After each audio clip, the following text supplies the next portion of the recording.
Senesnės statybos namai jaukus turintys istoriją, tačiau dažnai keliantys ir nemažai iššūkių, ypač kai kalbame apie šildymą. Daugeliu jų vis dar naudojamos malkomis kūrenamos krosnys ar senos katilinės, reikalaujančios daug laiko, fizinių pastangų ir nuolatinės priežiūros.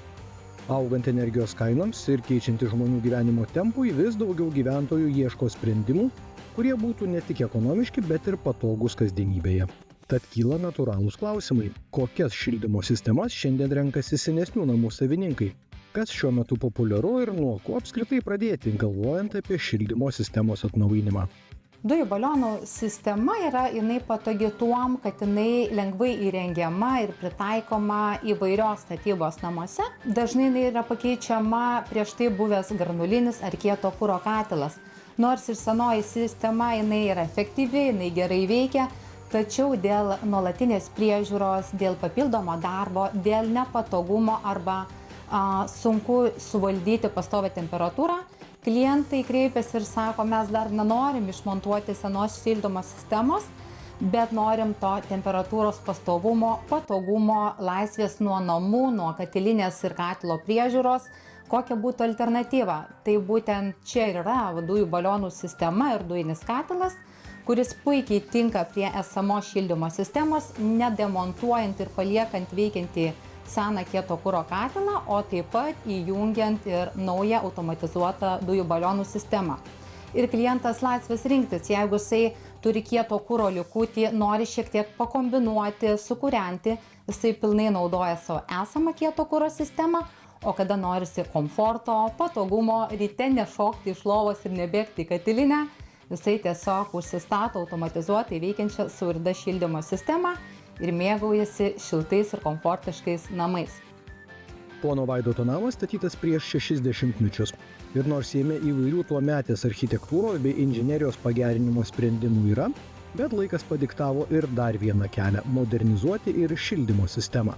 Pradėjom galvoti apie senatvę.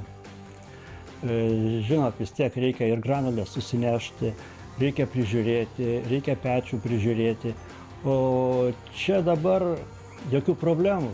Įjungiai ir nesuki savo galvos, reiškia.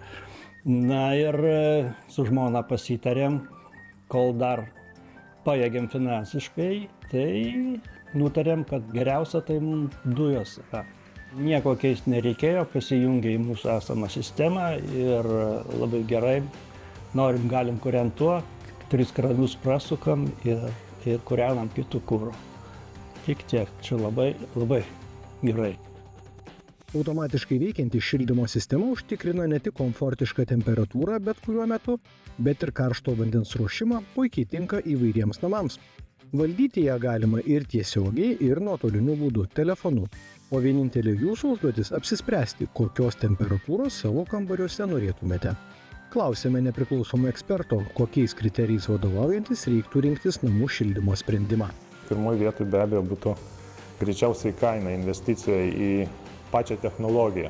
Na, žmonės, aišku, planuoja tą šilumos šaltinį naudoti ilgą laiko tarpą, todėl nemažiau svarbus yra taip pat ir eksploatacijos kriterijus, tai yra kiek kainuoja. Kiek kainuoja, sakykime, kūras, kuris yra naudojamas toj sistemai, arba tam tikros energijos rūšys. Na, o papildomi kriterijai galėtų būti susiję ir su patogumu. Renkantis šildymo sistemą svarbiausia ne tik technologija, bet ir teisingas sprendimas.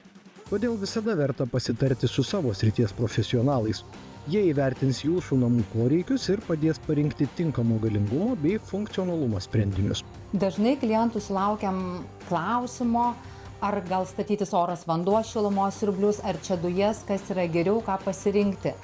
Tai neretai nuvykęs vadybininkas pas klientą į namus, išklausęs kliento norus, pageidavimus ir praktiškai pasirinkimą jau buvo oras vanduo šilumos siurblys, bet realiai, kada įvertini namo visą techninę būklę, šilumos sandarumą ir visą santechninę namo dalį, sprendimas būna pakeičiamas būtent į dujų balionų sistemą, nes nepaslaptis, kad senesnės statybos namuose dažnai yra aukšto temperatūriai radiatoriai, taip pat būna ir šildomos grindys, bet reikalinga šildymo sistema, kuri galėtų pakelti aukštą termofikato temperatūrą, kad tinkamai užšildytų visus namus.